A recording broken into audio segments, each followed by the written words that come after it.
भ्रष्टाचाराचं वातावरण आहे, ज्या प्रकारे निवडून आलेलं सरकार मोदींनी 50-50 कोटीला आमदार विकत घेऊन पाडलेलं आहे. एका बाजूला न खाऊंगा न खाने दूंगा म्हणतात मोदी, आणि हा नैतिक भ्रष्टाचार, राजनैतिक भ्रष्टाचार. दुसऱ्या बाजूला निवडणूक रोख्यातून पैशाचा गैरव्यवहार, पैशाचा भ्रष्टाचार आलेला आहे. केजरीवालांनी जे मोदीवर आरोप केलेले आहेत त्याचं कुठेही उत्तर आलेलं नाही. उलट केजरीवालला तुरुंगात टाकलं जात आहे. स्वतंत्र प्रवक्ते ज्या प्रकारे यूट्यूबवर खरी परिस्थिती पुढे आणतात त्याला मोदी घाबरलेले आहेत. ही आता एका मोठ्या उदात्त हेतूकरता आहे. भाजपचे धार्मिक ध्रुवीकरण करायचा प्रयत्न करते, समाजामध्ये जे विष कालवते त्याच्या विरुद्ध भारताला पुन्हा जोडण्याकरता ही यात्रा होती. देशभरात लोकसभा निवडणुकीची रणधुमाळी सुरू आहे आणि आता तिसऱ्या टप्प्याचं मतदान होणार आहे. आपण आता आहोत सातारा लोकसभा मतदारसंघामध्ये. आपल्यासोबत बोलण्यासाठी महाराष्ट्राचे माजी मुख्यमंत्री पृथ्वीराज चव्हाण आहेत. बाबा, स्वागत तुमचं टाइम्स नाऊ मराठीमध्ये. काय सांगाल, 2 टप्पे झालेले आहेत आणि तुम्ही या 2 टप्प्यानंतर आता चित्र बदलतंय असं समजताय का? नाही, पहिल्यापासूनच चित्र बदललेलं आहे. दिल्लीमध्ये सत्तांतर होणार त्या दिशेने एक अंडरकरंट होता, तो आता फार उघड व्हायला लागलेला आहे. मोदींच्या सभातून जो काही त्यांना प्रतिसाद मिळतोय, काही जे मुद्दे घेत आहेत त्यातून आता स्पष्ट झालं की मोदींना आपला पराभव आता निश्चित दिसतोय. म्हणजे एका बाजूला 400 पारची घोषणा करायची आणि चर्चा मात्र काँग्रेस मॅनिफेस्टोची करायची. मॅनिफेस्टोमध्ये नसलेले विषय काँग्रेसच्या मॅनिफेस्टोमध्ये घालून, लोकांच्या तोंडात घालून आणि काहीतरी भीती निर्माण करायचा प्रयत्न करायचा. उलट 400 पार जर तुम्ही जिंकणार असाल तर तुम्ही भाजप काय करणार आहे त्याच्याबद्दल बोललं पाहिजे, पण मोदी ते बोलत नाही. याचा अर्थ त्यांचा आत्मविश्वास पूर्णपणे ढळलेला आहे. खरं तर 2 टप्प्यानंतर मोदी साहेबांचे स्टेटमेंट सुद्धा बदलले गेलेत. मंगळसूत्र, आरक्षण, हिंदू मुस्लिम असे मुद्दे पुढे यायला लागलेत. मग एकूण या 2 टप्प्यामध्ये जे चित्र निर्माण झालंय ते देशभरामध्ये भाजपच्या लक्षात आलंय का? काय झालं की त्यांना लक्षात आलं की आपण विकासाच्या बाबतीत लोकांना आणखी काही फसवू शकत नाही. त्यांनी जी आश्वासनं लोकांना मागच्या 10 वर्षामध्ये दिली होती आणि ती पूर्ण न झाल्यामुळे आणखी आपण काही नवीन जर रेडिओ वाटायला सुरुवात केली, नवीन आश्वासन द्यायला सुरुवात केली तर लोक विश्वास ठेवणार नाही. म्हणून त्यांनी हा ट्रॅक बदललेला दिसतोय. आता मोदी की गॅरंटी वगैरे ते बाजूला पडले.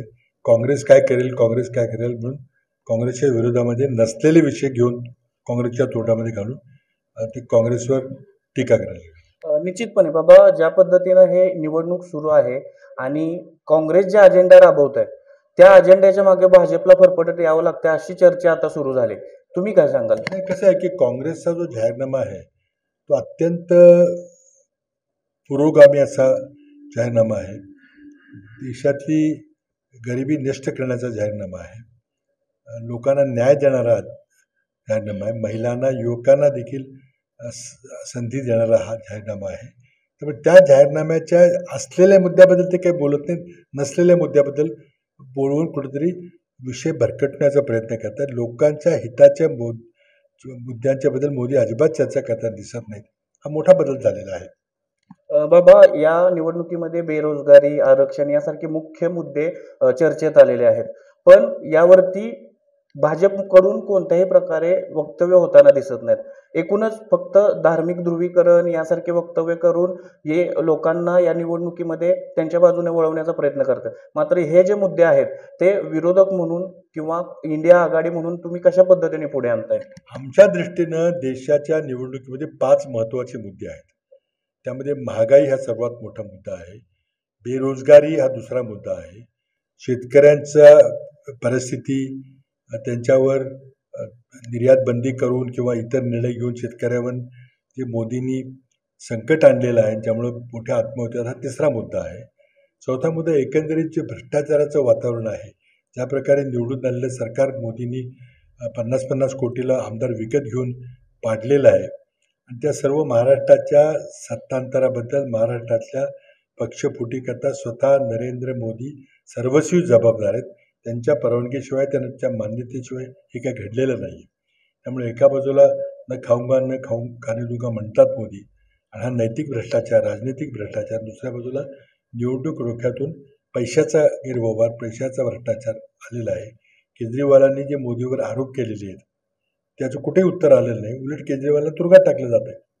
त्यामुळे लोकांना आणि विशेषतः सोशल मीडियाच्या माध्यमातून आज काही स्वतंत्र प्रवक्ते ज्या प्रकारे यूट्यूबवर खरी परिस्थिती पुढे आणतात त्याला मोदी घाबरलेले आहेत. ते आपल्या भाषणामध्ये बोलत आहेत की फेक व्हिडिओ असेल तर सरकारकडे प्रचंड मोठी यंत्रणा आहे, प्रचंड कायदे त्यांच्या दिमतीला आहेत, त्यामुळे त्यांनी कारवाई केली पाहिजे.